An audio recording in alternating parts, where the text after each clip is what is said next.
Namaskar, welcome at English Study. I am Rekha Gupta. This is 2020 English series with practice set 39. Please video को like और share करें. Do not forget to subscribe the channel and press the bell icon. Let us see the first question of this video. Which poet, critic and translator brought England a modern literature between 1660s and 1700? Answer is John Dryden. Question क्या था कि 1660s और 1700 के बीच में modern literature को किसने England में लेकर आया था, और जो भी लाए थे वो पोएट, क्रिटिक और ट्रांसलेटर थे, तो दैट इज जॉन ड्राइडन. तो याद रखेंगे, John Dryden is a poet, critic and translator, और इन्होंने 1660 और 1700 के बीच में मॉडर्न लिटरेचर को इंग्लैंड में लेकर ये आए थे. Second question, which are the examples of restoration comedy? Restoration comedy के एग्जाम्पल्स पूछे जा रहे हैं. तो let us see here. Etherege, the man of mode, Wycherley, the country wife, Aphra Behn the rover. तो ये बहुत इंपॉर्टेंट वर्क है, पूछा जा रहा है रेस्टोरेशन कॉमेडी. तो ये सभी जो वर्क है रेस्टोरेशन कॉमेडी है, तो जिसमें एथरेज के द मैन ऑफ मूड है, विचरले के द कंट्री वाइफ और एफ्राबेन के द रोवर है. तो इंपॉर्टेंट वर्क है, याद रखेंगे. एफ्राबेन जो है इनके एक और वर्क है, तो वो भी बहुत इंपॉर्टेंट है. एफ्राबेन को फर्स्ट वुमेन नॉवेलिस्ट माना जाता है, तो इसलिए ये एज ए ऑथर फेमस है और इम्पोर्टेंट भी है एग्जाम्स के लिए.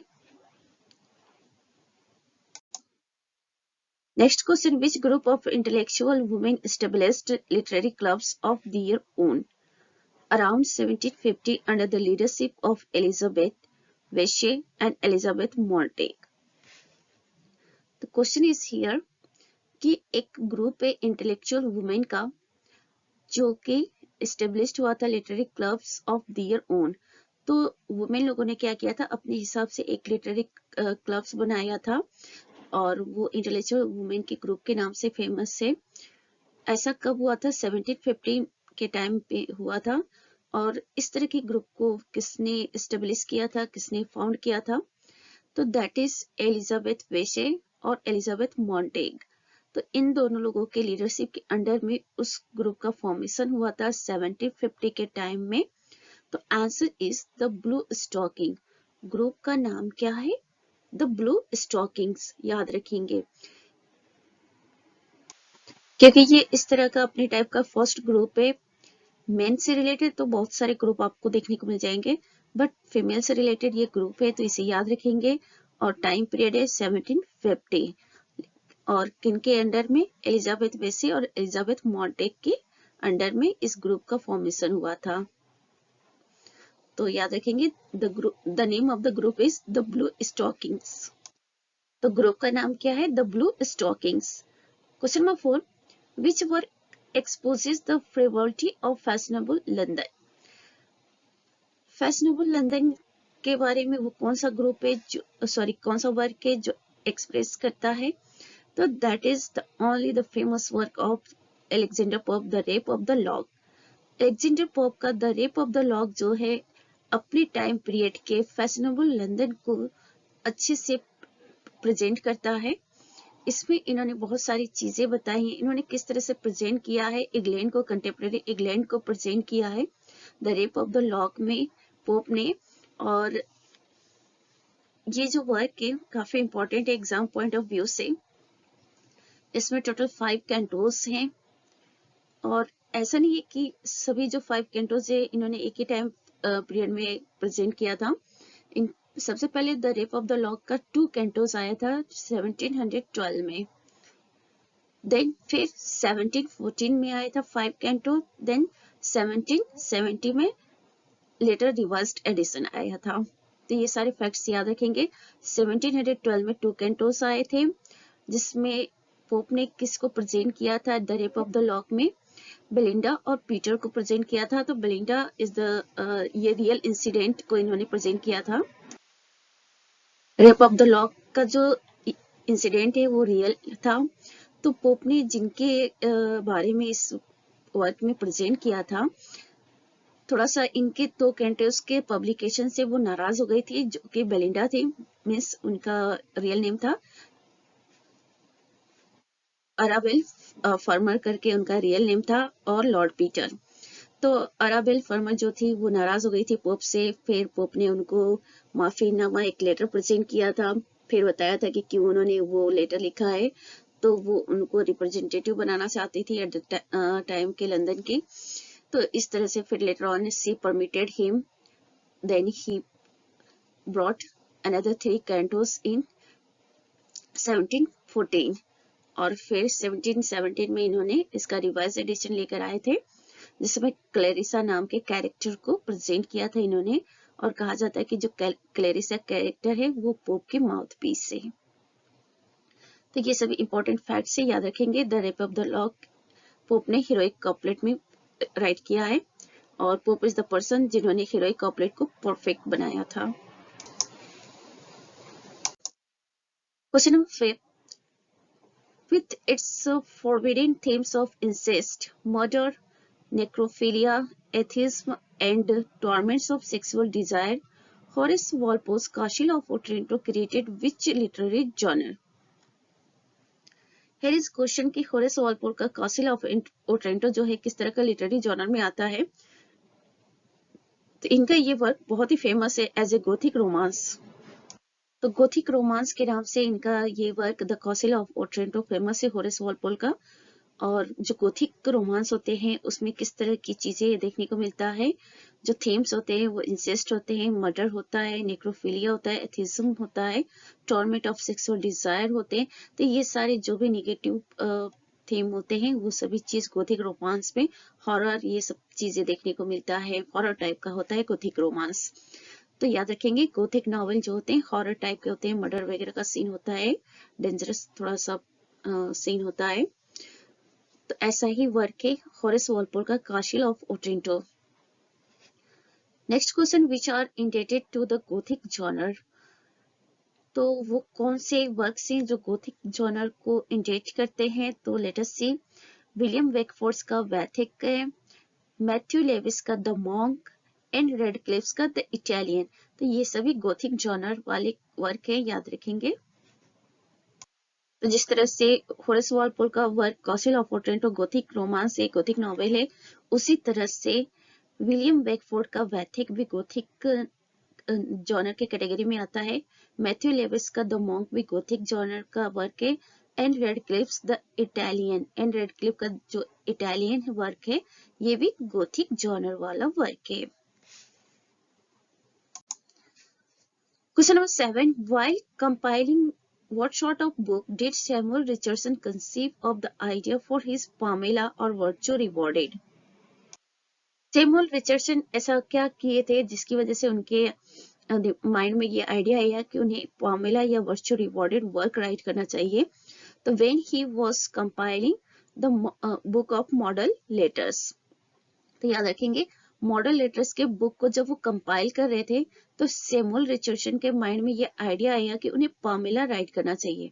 पामेला का सेकेंड टाइटल है वर्च्यू रिवॉर्डेड, और इसी पामेला के वो में रिप्लाई में आया था शामिला, याद रखेंगे। और शामिला किसका वर्क है ये आप लोग फाइंड आउट करेंगे, ये आपके लिए होमवर्क है। Question number 8, who was the ancient Gaelic warrior bard considered by Napoleon and Thomas Jefferson to have been greater than Homer? The Ocean. Answer is Ocean. Question is here कि वो कौन से Asian gallic warrior board थे जिनको Napoleon और Thomas Jefferson क्या मानते थे कि होमर से भी वो ग्रेटर पोएट हैं? तो दैट इज ओशियन है। ओशियन को ही नेपोलियन और थॉमस जेफरसन मानते थे कि होमर से भी बहुत बड़े ये पोएट हैं। तो बहुत ही इंपॉर्टेंट ये क्वेश्चन से याद रखेंगे। सैमुअल रिचर्डसन ने पामेला या वर्चू रिवॉर्डेड राइट किया था, तो जब इनके माइंड में ये आइडिया आया था कब, जब वो बुक को मॉडल लेटर्स की बुक को कंपाइल कर रहे थे, तभी इनके माइंड में पामेला को लेकर आइडिया आया था। और पामेला का ही सेकेंड टाइटल है वर्च्यू रिवॉर्डेड। और एशियंट गैलिक वॉरियर बार्ड जिनको नेपोलियन और थॉमस जेफरसन मानते थे कि वो होमर से महान है, तो वो है ocean. Question number 9. Who wrote the life and opinions of Tristram Shandy? A novel that embodies clock time, psychological time. Question is here कि who wrote the life and opinions of Tristram Shandy? तो life and opinions of Tristram Shandy ये किसने लिखा है? ये एक novel है that embodies clock time, psychological time. तो जिसको ये एबॉन्ड करता है, तो that is the famous author Lawrence Stern, famous novelist हैं Lawrence Stern, जिन्होंने लिखा है The Life and Opinions of Tristram Shandy. Next question, which social philosophy dominated during the Industrial Revolution? Dictated that only the free operation of economic laws would ensure the general welfare and that the government should not interfere in any person's pursuit of their personal interest. तो that is laces fair. England में industrial revolution आया था, तो उस समय एक social philosophy बहुत ज्यादा डोमिनेंट था वहां पे, जिसमें ये कहा जाता था कि dictated that only the free operation of economic laws would ensure the general welfare. तो जो फ्री इकोनॉमिक लॉज होते थे वही जनरल वेलफेयर को इंश्योर करेंगे, ऐसा माना जाता था उस सोशल फिलोसफी के अंडर। और साथ में गवर्नमेंट किसी के भी जो पर्सनल इंटरेस्ट है उसमें कोई इंटरफियर नहीं होगा गवर्नमेंट का। मीन्स पब्लिक अगर अपनी पर्सनल इंटरेस्ट को लेकर कुछ आगे वो बढ़ना चाहते हैं, कुछ करना चाहते हैं, तो उसमें गवर्नमेंट का कोई इंटरफेयर नहीं होगा। तो इस तरह का सोशल फिलोसफी को कहा जाता है लेसेस फेयर। याद रखेंगे, laces fair is a social philosophy जो इंडस्ट्रियल रिवॉल्यूशन के समय बहुत ज्यादा डोमिनेट था, जिसमें कहा जाता था कि इकोनॉमिक लॉज को लेकर फ्री ऑपरेशन रहेगा, जिसके लिए एक जनरल वेलफेयर का लॉ होगा जो उनके बताएगा कि ये इकोनॉमिक लॉज ही है जो जनरल वेलफेयर को क्या करेंगे, इंश्योर करेंगे वो इकोनॉमिक लॉज। और गवर्नमेंट इंटरफेयर नहीं करेंगे पब्लिक के पर्सनल इंटरेस्ट को परस्यू करने में। तो that is called laces fair. Next question, what served as the inspiration for Percy Bysshe Shelley's poems to the working classes, a song, Men of England and England in 1819? The Peterloo Massacre. याद रखेंगे, the event is Peterloo Massacre. तो what served as the inspiration for P.B. Shelley's poem? P.B. Shelley का poem है जिसके लिए उनको inspiration मिला था। The work is a song man of England and England in 1819। तो ये पीबी शैली का पोएम है और इन्होंने ये पोएम इंस्पायर्ड होकर लिखा था। कहाँ से इंस्पायर्ड होकर लिखा था? तो वो इवेंट है द पीटरलू मसाकर। याद रखेंगे, पीटरलू मसाकर जो था वहीं से इंस्पायर्ड होकर पीबी शैली ने ये अपना पोएम लिखा है, a song man of England and England in 1819। Question number 12, who applied the term romantic to the literary period dating from 1785 to 1830? It's English historians half a century after the period ended. Question is here कि romantic period के लिए romantic term किसने use किया था? तो English historians जो थे उन्होंने ही यूज किया था रोमांटिक पीरियड के लिए रोमांटिक टर्म। और ऐसा उन्होंने कब किया था? जब वो पीरियड ओवर हो गया था उसके हाफ सेंचुरी के बाद में। तो रोमांटिक पीरियड कब स्टार्ट होता है? वैसे तो यहाँ पे दिया है 1785 टू 1830, बट एक्चुअल में रोमांटिक पीरियड जो स्टार्ट होता है वर्ड्सवर्थ के लिरिकल बैलेड से स्टार्ट होता है 1798 से 1837 तक। वाइल वर्ड्सवर्थ उसके बाद भी राइटिंग अपना जारी रखते हैं और 1850 में उनकी डेथ होती है। बट चूंकि 1830 के बाद 37 के बाद क्या होता है कि विक्टोरियन पीरियड आ जाता है, क्वीन विक्टोरिया डोमिनेंट हो जाती हैं, तो इस वजह से पीरियड का नाम चेंज हो जाता है और विक्टोरियन पीरियड हो जाता है, जिसमें बहुत सारे ऑथर जो है थोड़े से रोमांटिक जो कन्वेंशन चल रहा था उससे अलग होकर वो लिखने लगते हैं। तो that is why period change हो जाता है on the name of Queen Victoria. लेकिन ये जो टाइम फ्रेम है रोमांटिक पीरियड का, this is the I think only time period which is what is given according to the convention of the writing style. तो याद रखेंगे romantic term romantic period को मिला था इंग्लिश हिस्टोरियंस के द्वारा और उस पीरियड के एंड होने के हाफ सेंचुरी बाद। Next question, which poets collaborated on the lyrical ballads of 1798? तो लिरिकल बैलेट्स में जो 1798 में आया था जहां से रोमांटिक पीरियड स्टार्ट हुआ था, तो कौन से पोएट्स थे जिन्होंने मिलकर इस लिरिकल बैलेट को पब्लिश कराया था? तो William Wordsworth and ST. Coleridge. तो ये दो नाम हैं जो एसोसिएटेड है विद दिस लिरिकल बैलेट्स। और लिरिकल बैलेट के 4 एडिशंस आए थे, 1798, 1800, 1802 एंड 1805। और 1800 में ही प्रीफेस आया था रोमांटिक बैलेट लिरिकल बैलेट का, जिसमें विलियम वर्ड्सवर्थ का एक एसे था, मतलब एसे का टाइटल ही था प्रीफेस टू लिरिकल बैलेट करके, जिसमें विलियम वर्ड्सवर्थ ने पोएटिक को लेकर अपना क्रिटिसिज्म प्रेजेंट किया था और वहीं से वो क्रिटिक की कैटेगरी में आ जाते हैं, but he is not a pure critic. Question number 14, which one is the most popular romantic poetic form? Following on Wordsworth's claim that poetic inspiration is contained within the inner feelings of the individual poet as the spontaneous overflow of powerful feelings. So this is the lyric poem written in the first person. Question is here that कि romantic period में कौन सा romantic poetic form जो था बहुत popular था और Wordsworth ने क्लेम किया था कि जो पोएटिक इंस्पायरेशन है वो हमारे फीलिंग्स में होते हैं, एक इंडिविजुअल पोएट के अंदर के जो फीलिंग्स होते हैं उसके अंदर होता है। और इन्होंने पोएट्री को कहा था the spontaneous overflow of powerful feelings. तो ऐसा ओपिनियन था वर्ड्सवर्थ का पोएट्री को लेकर। और इस तरह के पोएम्स में किस तरह का रोमांटिक पोएटिक फॉर्म यूज होता था? तो दैट इज लिरिक पोएम। तो रोमांटिक पीरियड में ज्यादातर लिरिक पोएम लिखे गए थे और वो फर्स्ट पर्सन के रूप में लिखा जाता था, क्योंकि जो पोएट होते थे वो डायरेक्ट अपनी जो ओपिनियन होते थे, अपनी फीलिंग्स होती थी उसको प्रेजेंट करते थे, तो दैट इज वाई वो फर्स्ट पर्सन में होता था और लिरिक पोएम ज्यादातर लिखे गए थे, that is why lyrical ballad published. Question number 15, looking to the ancient past many romantic poets identified with the figure of the bard. तो बहुत सारे जो रोमांटिक पोएट्स थे वो पास्ट में जाते थे, मतलब पास्ट की जो चीजें होती थी उन्हें अट्रैक्ट करती थी और दैट इज वाई उन्होंने बार्ड का जो फिगर है उसको ब्रॉड किया था पास्ट से। तो रोमांटिक पोएट जो थे उन्होंने बार्ड का जो कॉन्सेप्ट है वो कहाँ से उन्होंने ब्रॉड किया था? तो बार्ड का कॉन्सेप्ट वो एशियन पार्ट से, पास्ट का जो एशियन टाइम में जो बार्ड हुआ करते थे वहीं से इन्होंने बार्ड का कॉन्सेप्ट लाया था। Question number 16. What did Byron derive with his scathing reference to peddlers and boats and wagons?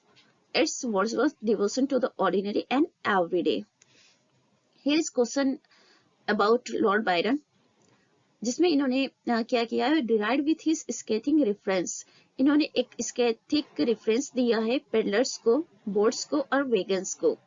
ऐसा क्यों? क्योंकि जो वर्ड्सवर्थ का डिवोशन था ऑर्डिनरी और एवरीडे लाइफ को लेकर, इसीलिए इन्होंने इस तरह का स्कैथिक रेफरेंस दिया था पेडलर्स, बोट्स और वेगन्स का। Before romantic period there was pre romanticism and before that there was restoration, right?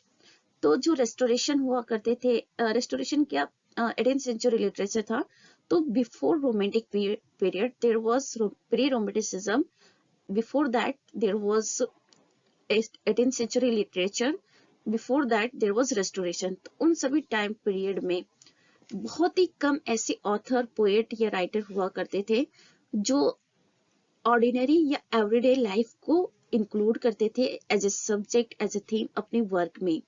सभी जो लॉर्ड लेडीज होते थे हायर क्लास के ना, रॉयल फैमिलीज को, उन्हीं को अपने वर्क में इंक्लूड करते थे। तो इट वाज विलियम वर्ड्सवर्थ जिन्होंने ऑर्डिनरी और एवरीडे लाइफ को, जो आम लोग हैं, कॉमन लोग हैं, उनकी लाइफ से रिलेटेड चीजों को उन्होंने अपनी पोएम का विषय वस्तु बना लिया, थीम बना लिया। तो ये सब चीजें याद रखेंगे और इसी वजह से बायरन ने एस्थेटिक रेफरेंस दिया है। पेडलर्स, बोट्स, वैगन्स, ये सभी एवरीडे और कॉमन लाइफ से रिलेटेड है। और बार्ड का कॉन्सेप्ट रोमांटिक पोएट्स कहां से लेकर आते हैं? एशियन पास्ट से। Question number 17, Wordsworth described all good poetry as the spontaneous overflow of powerful feelings. तो वर्ड्सवर्थ का मानना क्या है कि जितनी भी अच्छी कैटेगरी के पोएट्री होते हैं वो सभी the spontaneous overflow of powerful feelings होता है।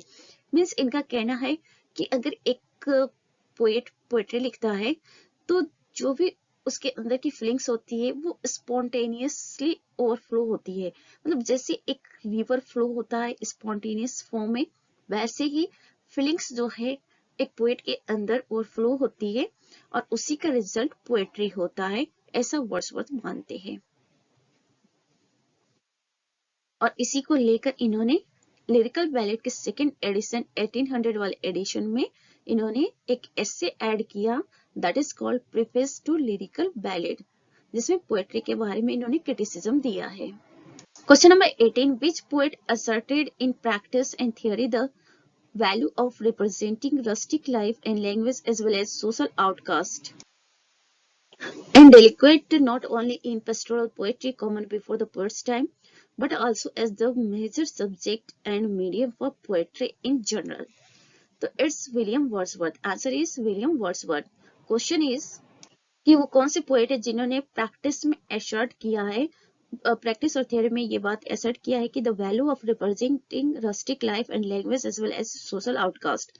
तो वो कौन से पोएट है जिन्होंने इस बात को प्रेजेंट करने पे फोकस किया है कि जो रस्टिक लाइफ है और लैंग्वेज है और जो सोशल आउटकास्ट है, डिलिक्वेंट है, उनको रिप्रेजेंट करने की जो रिप्रेजेंट करने को से रिलेटेड जो इम्पोर्टेंस है वो बताया है, तो वो विलियम वर्ड्सवर्थ ने बताया। तो याद रखेंगे William Wordsworth is the poet जिन्होंने रस्टिक लाइफ और लैंग्वेज की जो वैल्यू है उसको रिप्रेजेंट किया है, उस पर असर्ट किया है कि पोएट को सिर्फ हाई क्लास के लोग जो थीम होते हैं हाई क्लास से रिलेटेड थीम उसी पे पोएट्री नहीं लिखनी चाहिए, बट जो ऑर्डिनरी लाइफ है, एवरीडे लाइफ है, उसको भी अपनी मेजर सब्जेक्ट बना लेना चाहिए। मीन्स अपनी पोएट्री का सब्जेक्ट बना लेना चाहिए, क्योंकि जनरल में देखा जाए तो ऐसे जो लोग होते हैं पूरे वर्ल्ड में देखने को मिलते हैं और कहीं ना कहीं वो इस तरह के जो रस्टिक लाइफ और लैंग्वेज है उसको यूज करने से क्या होता है, पोएट्री जनरलाइज हो जाती है और साथ में यूनिवर्सलाइज भी हो जाती है वो पोएट्री। तो याद रखेंगे William Wordsworth. Question number 19, Horace Walpole the कास्टल of Otranto initiated which literary tradition. तो अगेन द क्वेश्चन वही है, थोड़ा सा चेंज करके बस पूछ दिया गया है कि होरेस वॉलपोल का द कास्टल ऑफ ओट्रेंटो जो है वो किस तरह का लिटरेरी ट्रेडिशन में आता है। तो गोथिक फिक्शन में। डायरेक्ट यहाँ पे क्वेश्चन पूछ दिया है डायरेक्ट वे में, वहां पे थोड़ा इनडायरेक्टली पूछा था, यहाँ पे डायरेक्टली पूछा है कि होरेस वॉलपोल का द कास्टल ऑफ ओट्रेंटो किस तरह का लिटरेरी फिक्शन है, जॉनर है, तो that is Gothic novel. Final question of this video, which are typically romantic means of achieving visionary states? तो जो रोमांटिक होते थे वो विजनरी स्टेट को अचीव करने के लिए उनके पास कौन कौन से मीन्स हुआ करते थे, सोर्सेज होते थे, साधन होते थे। तो that is opium, dreams, childhood. तो जितने भी रोमांटिक पोएट्स थे आप देखेंगे कि विजनरी स्टेट को अचीव करने के लिए वो कहीं ना कहीं ओपियम का यूज करते थे, मतलब सभी लोग नहीं, इट वॉज एस.टी. कॉलेज। फिर ड्रीम्स का यूज करते थे चार्ल्स लैम, चाइल्डहुड का यूज करते थे वर्ड्सवर्थ। तो रोमांटिक पोएट्स के लिए विजनरी स्टेट को अचीव करने के जो मीन्स हुआ करते थे, साधन होते थे, वो ओपियम, ड्रीम्स और चाइल्डहुड होता था। तो किसी के लिए ओपियम होता था, किसी के लिए ड्रीम्स होता था और किसी के लिए चाइल्डहुड। तो this is all about for this video. Please video को लाइक और शेयर करें, do not forget to subscribe the channel. आप लोग ज्यादा से ज्यादा शेयर करते रहिए ताकि मोटिवेशन बने और भी अच्छे वीडियो आपके लिए आते रहेंगे जो कि आपके लिए हेल्पफुल हो सकता है आपके एग्जाम के लिए। So don't forget to do this. Be happy, keep smile.